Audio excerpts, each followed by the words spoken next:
Welcome to the All of Life podcast from Redemption Church Tempe, where we have conversations on faith, culture, theology, and beyond to help us live all of life, all for Jesus. Let's jump into today's episode.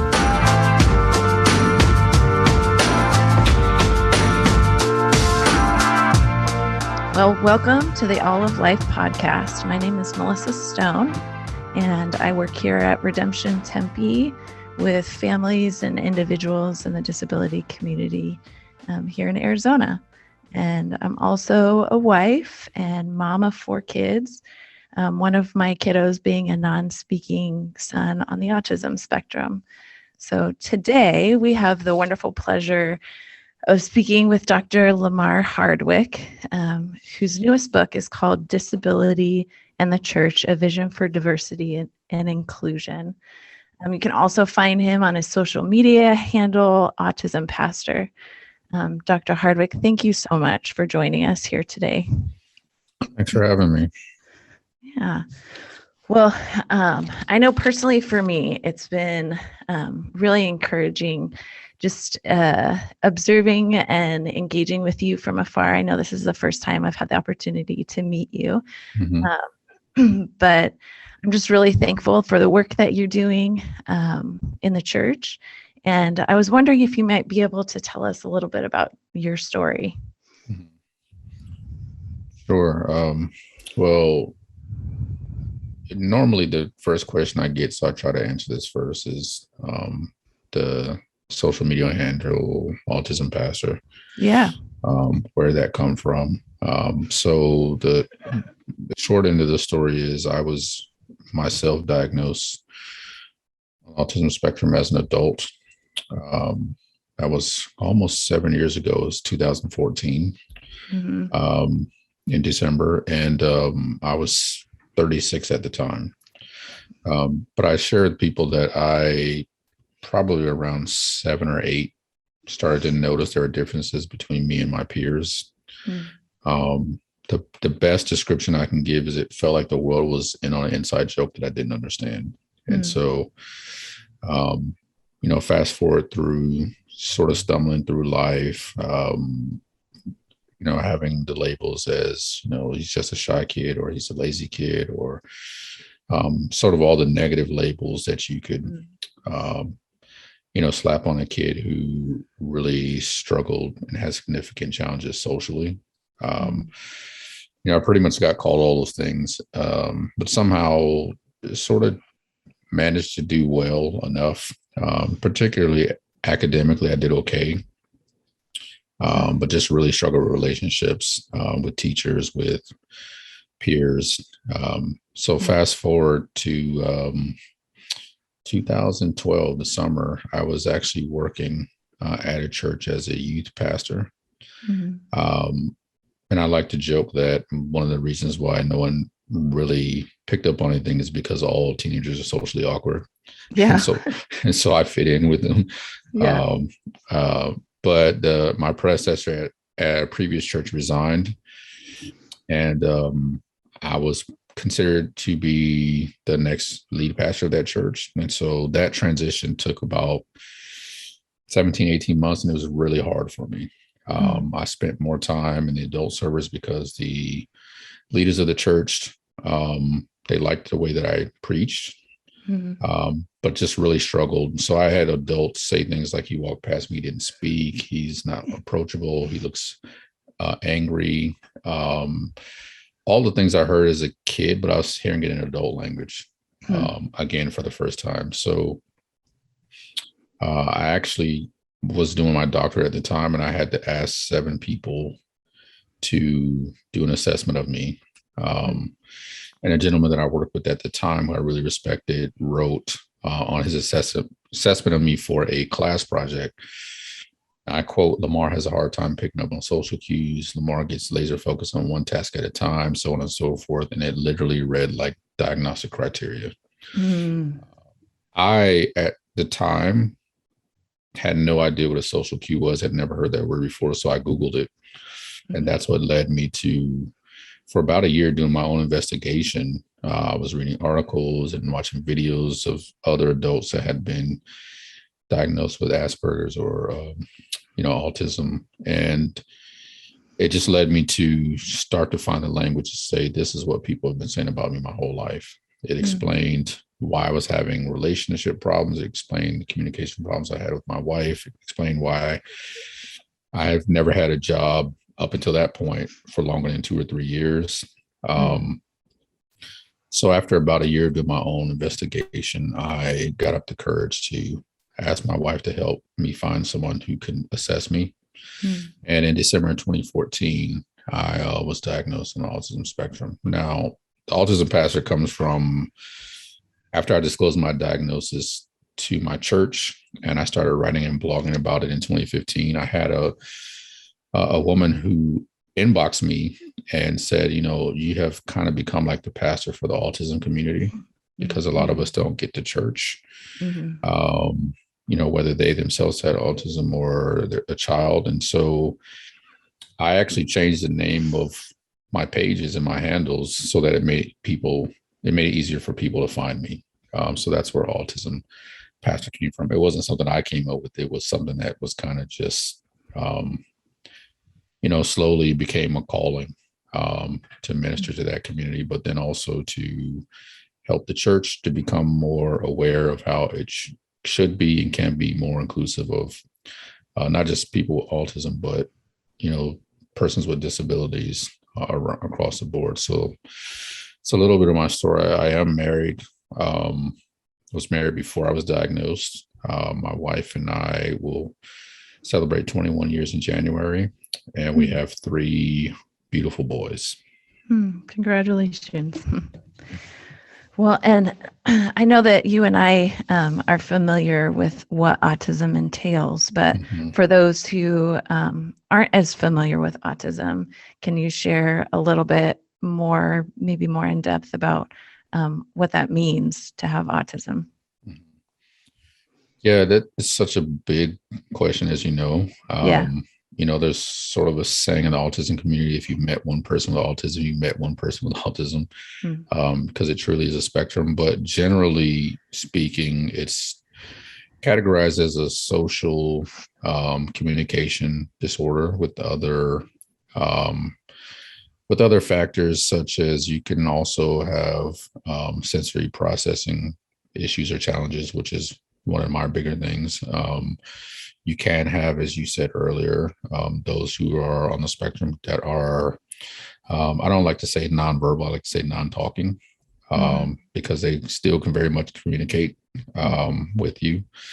It also entails what some call, even though I'm not fond of the term, called mind blindness, which is sort of this struggle or inability to pick up on social cues and body language, which is something that most people develop around the age of 18 months or 2 years, where they can start to understand what facial expressions mean, what voice intonation means, body language, and those types of things.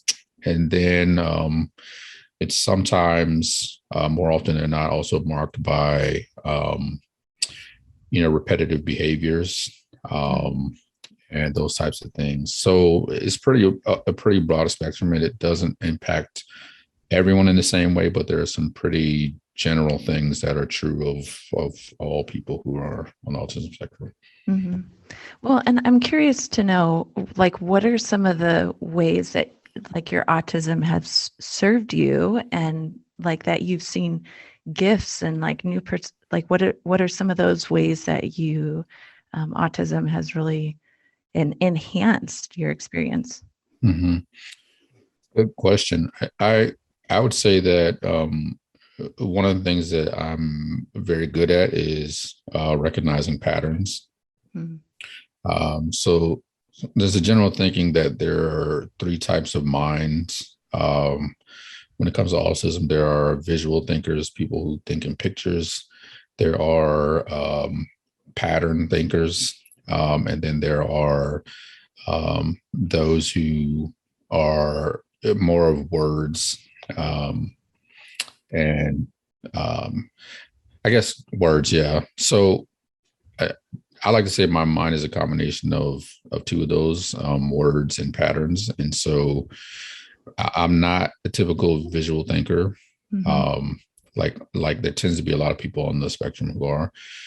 But for me, because I'm a pattern thinker and I see the world through words and language, it's helped me to be very gifted at understanding patterns. So I actually can, tend to see things that sometimes people miss because they're minute details that other people may overlook. But also it has made me, because I am verbal, it's made me very good with words, particularly writing. And so those tend to be two ways that I can say that is probably a gift that comes along with some of the challenges. Yeah. I work with, aside from working at Redemption Tempe, I also work with the non-speaking community and teaching them communication on letterboards. And so when that, I love that you use that phrase, like instead of nonverbal, non-talking, or like non-speaking, because so many of our non-speakers do have words. They just, those motor skills have so much noise in between that motor skill. So they have a hard time getting those words that are in their head out. So, but yeah, I definitely see that a lot of our guys who have had to live so much of their life in that non-speaking community with listening, and they're listening, that when that ability to communicate comes out, man, just that powerhouse of words that comes is incredible. So that's cool.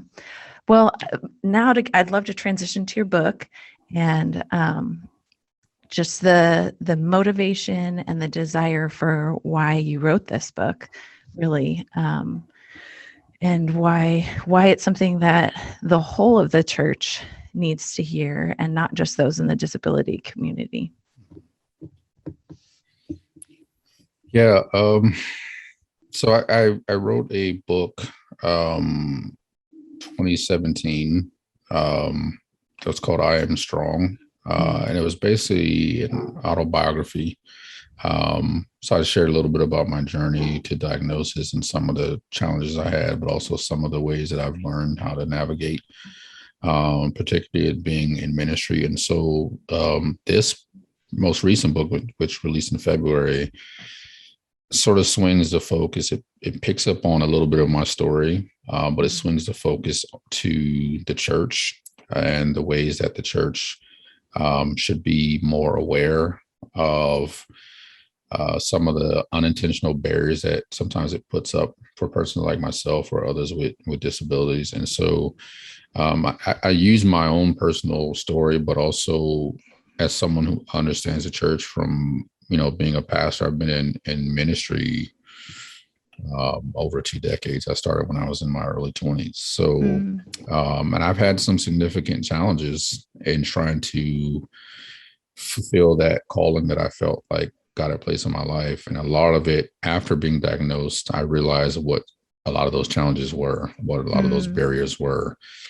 And so, having had to struggle through it for many years, I understand the church well. I understand what it's like to pastor a church. So I wanted to write a book that pastors would want to read, that had enough theology in there that make them interested in this topic, but also something that, the everyday person who, may not have gone to seminary could read as well, make it simple enough for them and short enough for them to be able to read, as a way of saying, what, this is something that I could pass along to, the pastors or the leaders of our church to make them more interested in this conversation. So, there are a lot of aims to the book, but those are the main two. And hopefully it would, bring sort of a grassroots awareness to the church. Because I've done disability ministry conferences for a couple of years. And what I noticed is that a lot of the people that would come to my table after I gave a talk or a breakout were great people who were really interested in this subject, and they wanted to help the church do better. But I've very rarely, if ever, met any church leaders. They're mostly volunteers. Mm-hmm. So what I found is that those are the people who really don't have the ability to make any wholesale changes in the church, but they're fired up. So I wanted to get something in their hands to equip them that they could take to their pastors and their leaders and say, I read this book. Maybe we should think about some of these things. Yeah, absolutely. Well, one of the things that, and just like indicative of the title of the book, is a vision for diversity and inclusion.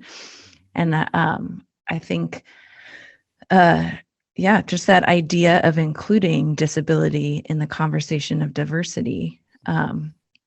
What does that really mean? Why is that necessary for us to think about disability when we're using terms of diversity? Because that kind of seems like a term nowadays that's really almost like a buzzword of diversity and inclusion. But like, what does disability have to do with it?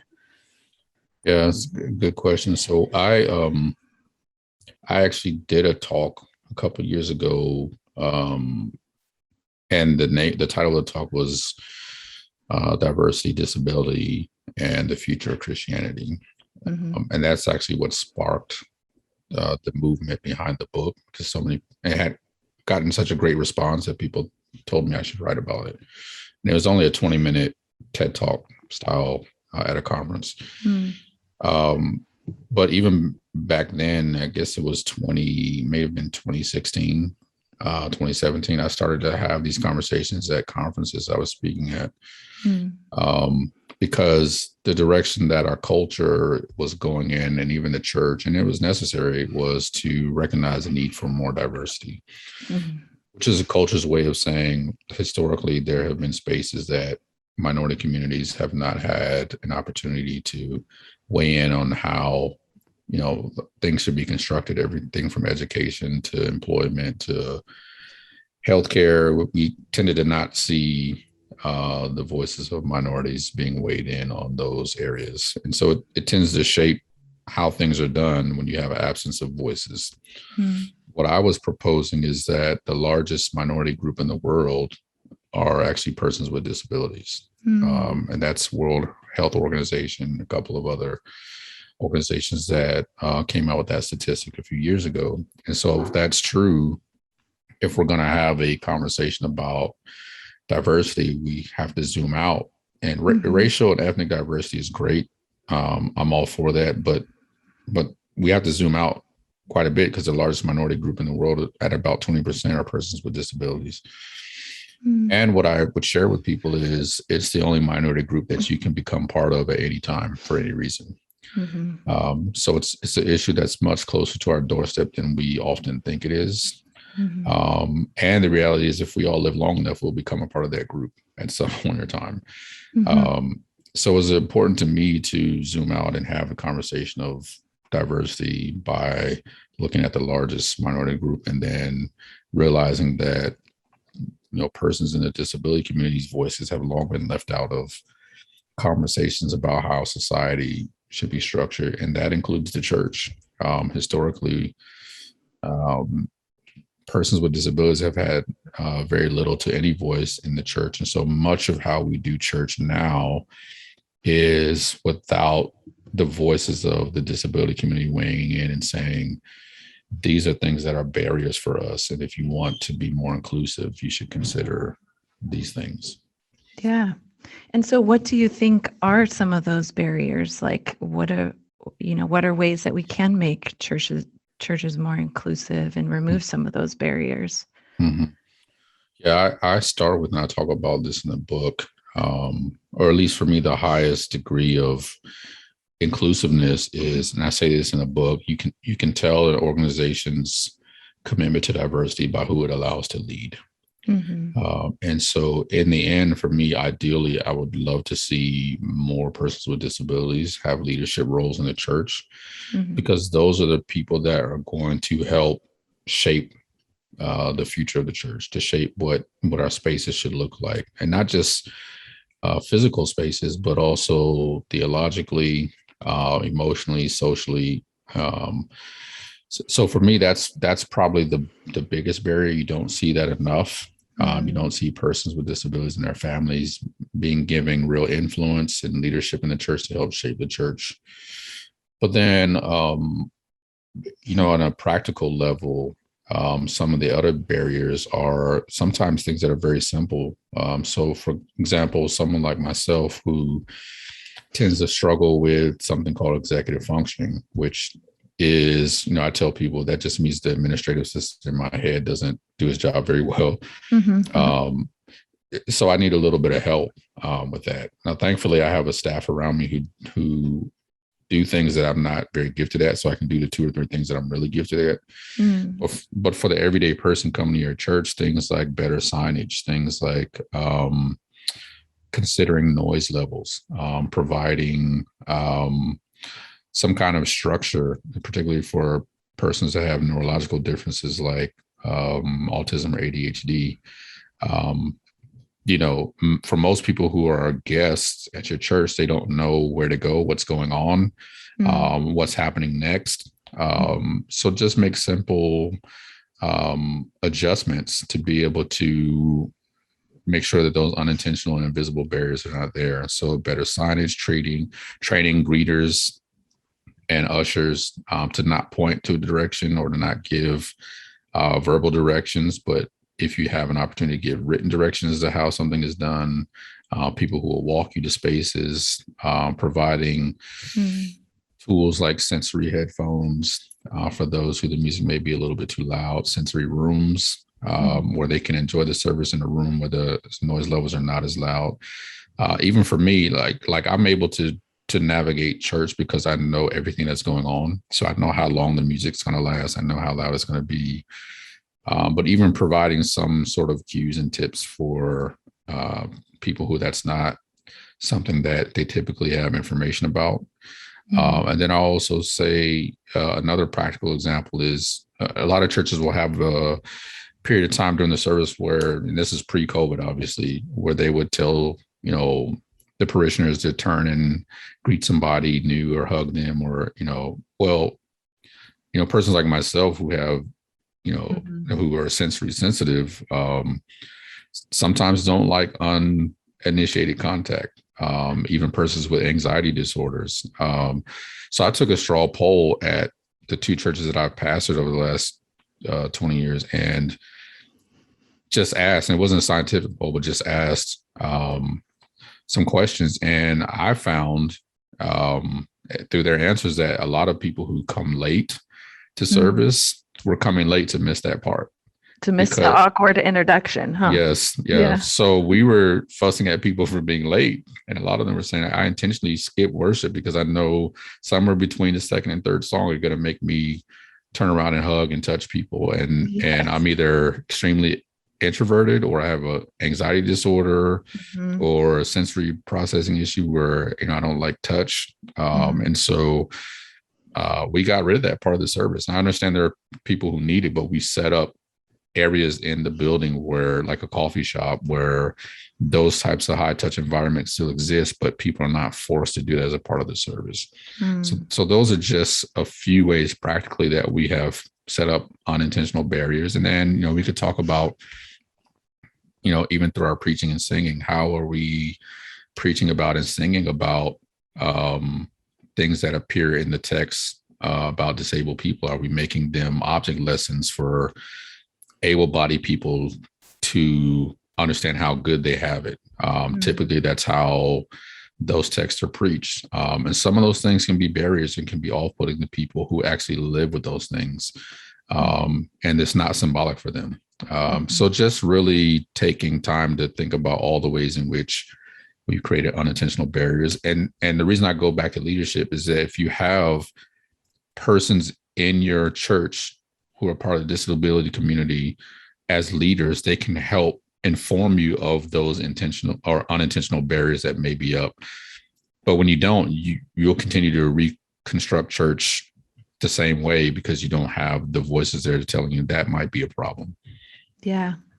And I loved that part of the book where you talked about engaging in leadership, and I had never seen, and I think like this was like worth the book in gold, was that part of how to guide pastors into engaging people with disability and how to speak from the pulpit, and how do you do that, and guiding pastors to think through that and think along that. I just loved that portion of the book.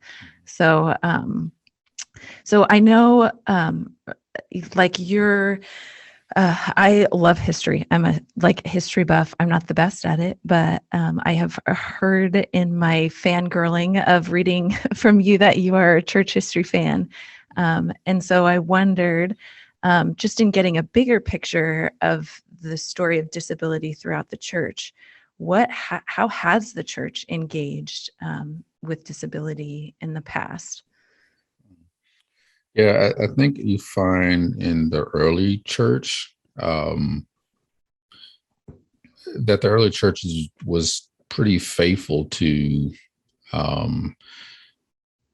serving and living alongside and being in community with persons with disabilities, or for them they would have considered it a sickness of some kind. Obviously we've gotten more educated on the various different types of disabilities, so everything doesn't fall under the umbrella of illness. I think in the early church you find that. So like if you look at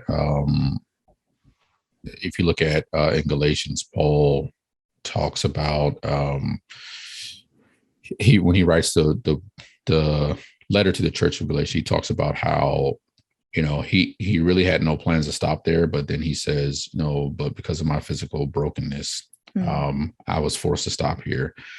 But then he says something interesting, and most scholars believe that this is probably one of his earliest letters. There's some debate about it. I tend to believe it's one of his earliest letters because he talks a lot about the beginning stages of the church. And so I say that to say that these are Paul's most unfiltered experiences with the church, right? Post his conversion. Yeah. So he's just telling you what he really thinks. And he says in there that, when I stopped there was some of you who cared so much for me that you would have given me your eyes if you could have done so, which is a nod to the fact that Paul had visual impairment. Some other scholars believe that he might have also had epilepsy. But he definitely lived with disability. And he talks about that in 2 Corinthians, this thorn, right? So, but he says that the people were so kind to him, they didn't consider him a burden. Now, he does say that something changed and they stopped treating him that way. But earlier on in the church, you saw that there was a history of the church doing very well at taking care of the widows, the orphans, and the disabled.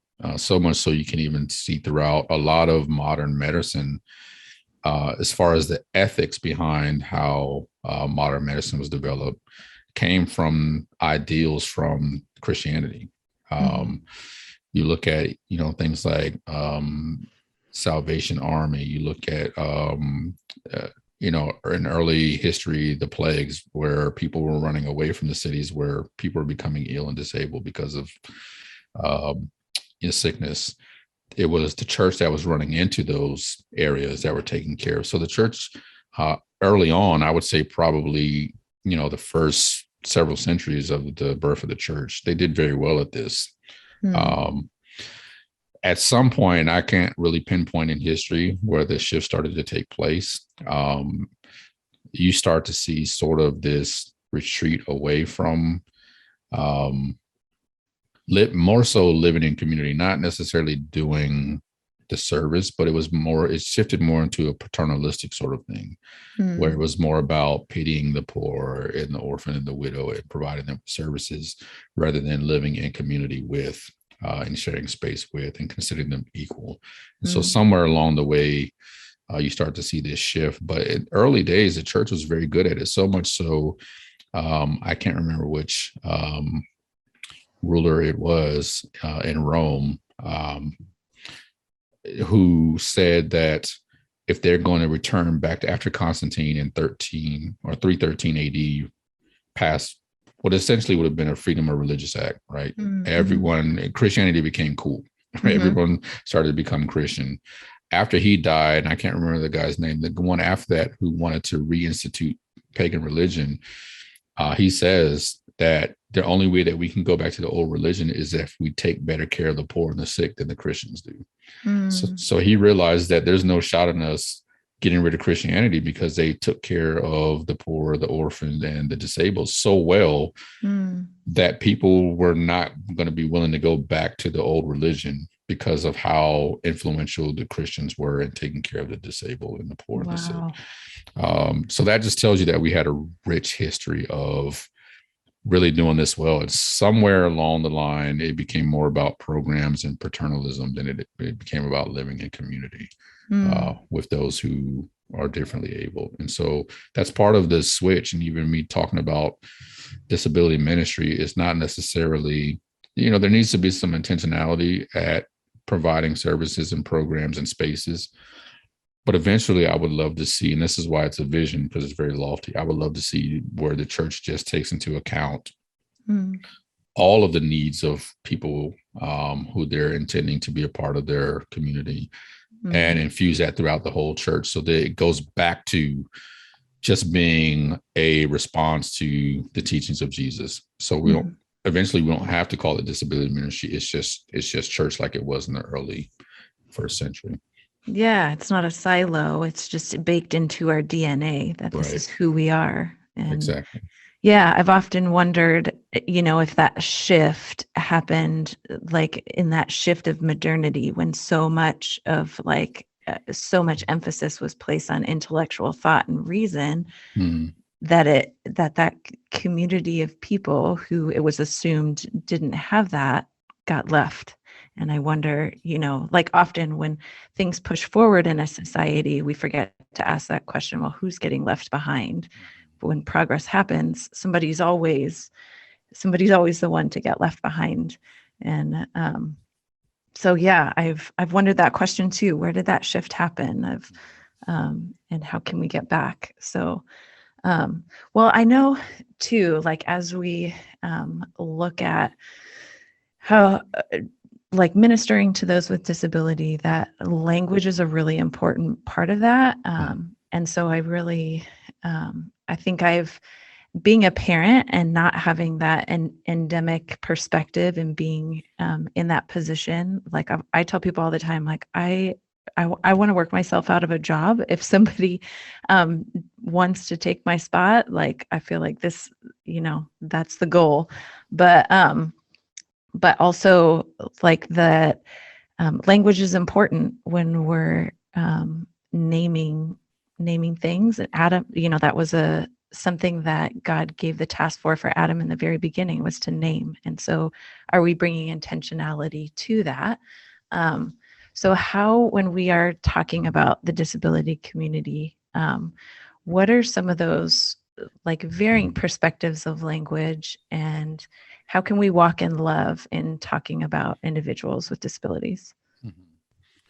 Yeah, that's a tough one. I get that question a lot. I think for me, first, I had to come to recognize that the language is always changing. And there are going to be varying degrees of people who tend to want to lean to one set of language and one set of descriptors than others. So a good example of that would be, and I'm sure you know this, is it person first language or identity first language? So for the listeners, person first language would be what proponents of that would be considered putting the person first and not their disability. So it would be a person with autism, in my case particular. And then identity first language would be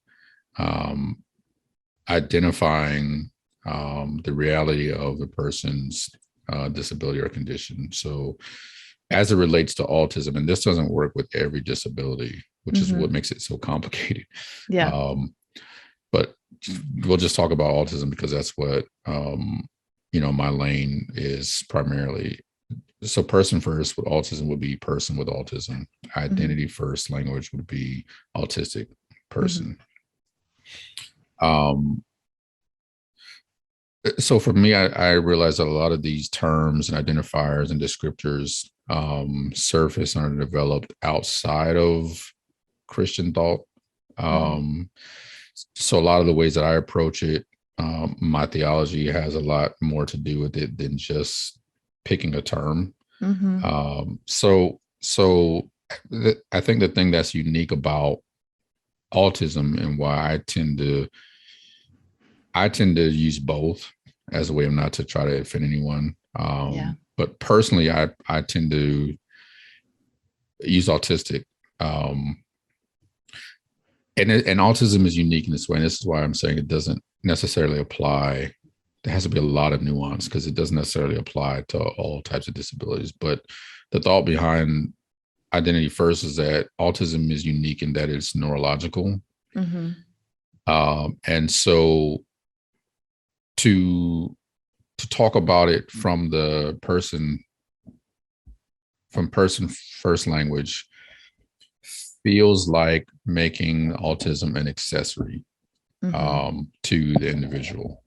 So that would be the equivalent of saying a person with maleness. Who says that? which sounds weird. But with autism, because it's neurological, it is actually like the way that my brain is wired is what makes up who I am. And it's really difficult, at least for me, to try to understand myself apart from that, because all the things that, earlier we talked about gifts, all those things are a part of the residual effect of how my brain is wired. Now, there are some challenges that come with that, but to make it seem like an accessory for some people is problematic because it doesn't take into account that this is part of my personality. So for me, theologically, that goes back to the Imago Dei, being created in the image of God. What part of me do I try to separate out as if it's not worthy of displaying God's image in me? So that's why it becomes very difficult for me in that instance. Now, it doesn't translate well to other disabilities, which is why I also struggle with being an advocate for identity first language, because that doesn't always translate to other disabilities, if that makes sense. So in all, I think, and the key word that you said there is love, is to try to make sure that we are honoring how people want to be addressed in ways that are consistent with our Christian convictions. And so somewhere I think there is a balance. So even the term disability versus special needs, there's always debate about that. I use it interchangeably in my book. I don't know if you noticed, because I know that there are churches who use special needs ministry versus disability ministry, but I also understand the primary reason why they do that is because parents and families that they're trying to reach know that language better outside the church, because they have special education classes, they have special Olympics, things like that. That's more of something that is identifiable to them as parents. So I try to honor, but also understand the reasoning behind the type of language that people use.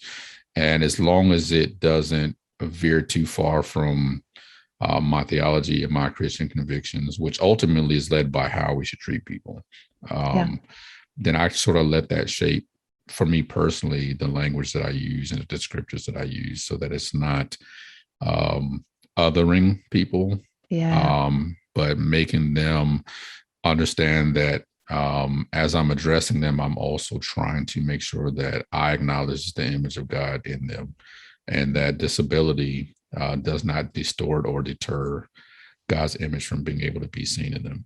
Yeah. Amen.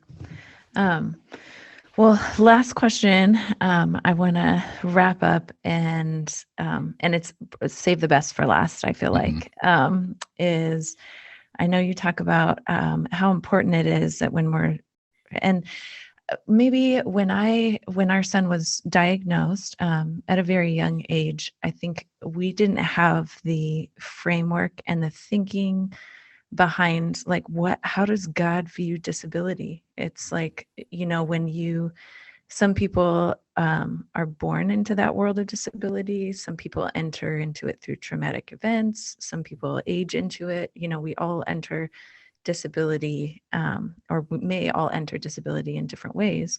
But when that happened for our life, we didn't have that framework for what God thinks about it, and an understanding of a theology of that. So can you help us to understand and help us to engage our minds, and I think too, like prepare. So I know that some of those who are listeners, like they may enter into this world, and like we can help gird their minds and give them an understanding of how God views this.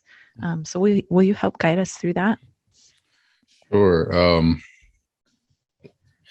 It's a very complex discussion. So I think the first thing I'll say is, and I think I mentioned this in the book, that we have to understand that most, if not all, theology is a reaction to or an attempt to explain an experience of a particular group of community who is typically often marginalized because of some type of difference. So whatever a person's position is, I think they have to start there and say, okay, if we talk about disability theology, understand it's coming from a place of people who have felt marginalized by the church. And so they are now understanding and talking about and reading the scripture through the lens of how God sees them and their faith in God as a reaction to or response to how typical theology has positioned them and even presented them in some ways. And I talked about that earlier, about how we preach, how we talk about people with disabilities. So if you start from there, I think it's a little bit easier to understand. So with that framework, I would say, if we're talking about disability theology, I would start with, and I mentioned this before, the Imago Dei, the image of God. How that's central to being able to understand how God sees disability, how God sees persons with disabilities. So you could go from, the conversation that he had with Moses, when Moses says, I can't be called by you because I don't speak well. I have a speech impediment, right? And God says, who made you? I know very well the challenges that you have, but it did not distort God's ability to call or use Moses in a significant way. So even there, we see that the image of God and the ability to serve God to one's fullest capacity is not distorted or deterred by disability. And of course, I'm giving you a crash course. You go to John 9, where the disciples asked Jesus about the man born blind, who sinned, this man or his parents? What is the reason why he's born blind? Which I tell people is, in my opinion, is a ridiculous question, because how much could an infant in the womb sin to have caused blind? Like, he hasn't even got here yet. He couldn't have been sinning that much in his mom's womb that it caused him to be born blind. But Jesus is not just in a conversation with the disciples, he's also in a conversation with the history of that belief system. Because he goes on to say neither, right? There's a third option here. And Jesus switches the question from why can't this man see to how can God be seen in him? So again, it points to this idea that disability doesn't deter or distort from the ability to see God's image in those who are disabled or differently able.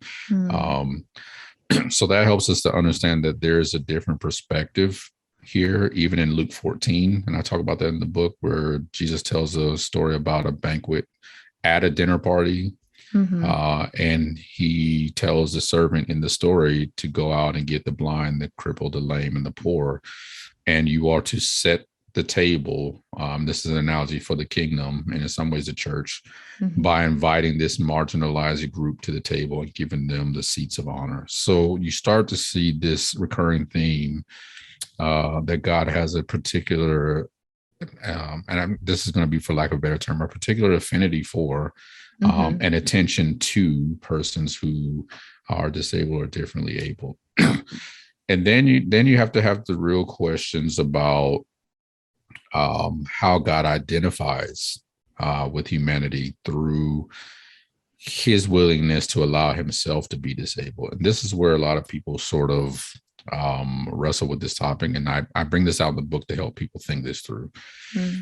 One of the ways that we see this is that when Jesus was crucified, and I talk about in the book what a real Roman crucifixion would have looked like. Mm-hmm. And the fact that Jesus comes back bearing those marks of impairment. So the nails, that spikes that went through his wrist, and in a Roman crucifixion, it would have actually went through his, somewhere around the Achilles tendon. Mm-hmm. If those things weren't healed, they would have torn and severed several tendons. And that would have been extremely disabling. I've torn an Achilles tendon. It was 2012. I still don't walk the same way, right? Mm-hmm. And I had mine surgically repaired. So my point is, you look at God's view of persons with disabilities. You look at Jesus coming back and his resurrection with those marks of impairment that, if we looked at him medically and physically, would have been disabling. Mm-hmm. Yet his body can do things that normal human bodies can't do. So the question is, why did Jesus choose to return with those disabling marks and disabling as a way of identifying himself? Remember, Thomas was the one who said, I won't believe unless I am able to put my hands in the holes. Yeah. So in some sense, theologically, and you even see this in the book of Revelation, where it talks about, and I'm paraphrasing, that, the one who stood and was worthy to open the scrolls was the Lamb who was mortally wounded, yet still standing, still carrying the same marks, disabling marks and impairment, but yet it did not disqualify him. There's still a worthiness there. So if you put, and again, this is a crash course, if you put all that together and you see other places and how God views and talks about, even how Jesus talks about disability, you sort of get this sense theologically that one, God has a very different view of persons with disabilities. And then two, Jesus, who is God, comes back and chooses to identify with humanity by continuing to bear the marks of that impairment, even all the way into the book of Revelation, where we see that it does not extract his worthiness of being able to save us. So I built a lot of off of the work of the late Dr. Nancy Eastland to sort of build this theology of disability, to say that God sees things differently, which means that there's a social component to how we view disability in our world, that God doesn't necessarily see things the same way. Yeah. So much so that he chooses to identify with, from birth to death and everybody in between, with the disabled. And that's what he chooses to use as a remaining identifier of, this is how I get you as human beings. And he chooses disability in a way to identify with us. And for those who don't understand how disability can be a social component, like, what does that even mean? Yeah, great question. So there's two basic ideas about disability. One is a medical model, which focuses solely on what is perceived deficits of the individual. So they are unable to see, unable to hear, unable to walk. So there's just an immense focus on what that individual is not able to do. The social model says that in a lot of ways, some of the things that individuals with disabilities are not able to do is because society itself is not structured to accommodate their needs. And so the issue is not that the person is unable to walk. The issue is that society has not created opportunities to help that person become mobile and free to be able to move about. So the way that we build buildings, the way that we structure things, the language that we use, even how we do things in church, suggests that there is another side of disability, that it's not just on the individual who is disabled or differently able. It's the way that society has structured itself that makes it even more disabling. Persons who cannot walk, for example, could achieve the level of freedom of those who are able to use their legs, had we considered, in the way that we've built things and using technology and tools, opportunities to help them to have the same sort of mobility and freedom that able-bodied people have. So there's a huge social component that I think we have to take into consideration. If we thought more about persons with disabilities and their needs and the ways that we can accommodate them, it would actually make their particular quote unquote condition less disabling, because they're not living in a world that's not built for them. Yeah. So it really introduces more of that social responsibility, that we're all in this together. This is a us. Exactly. Yeah. Us thing instead of and I talk about that when Jesus, because the question of healing always comes up, and I say, I believe what is written in the Bible, that Jesus did heal people. He didn't heal everyone.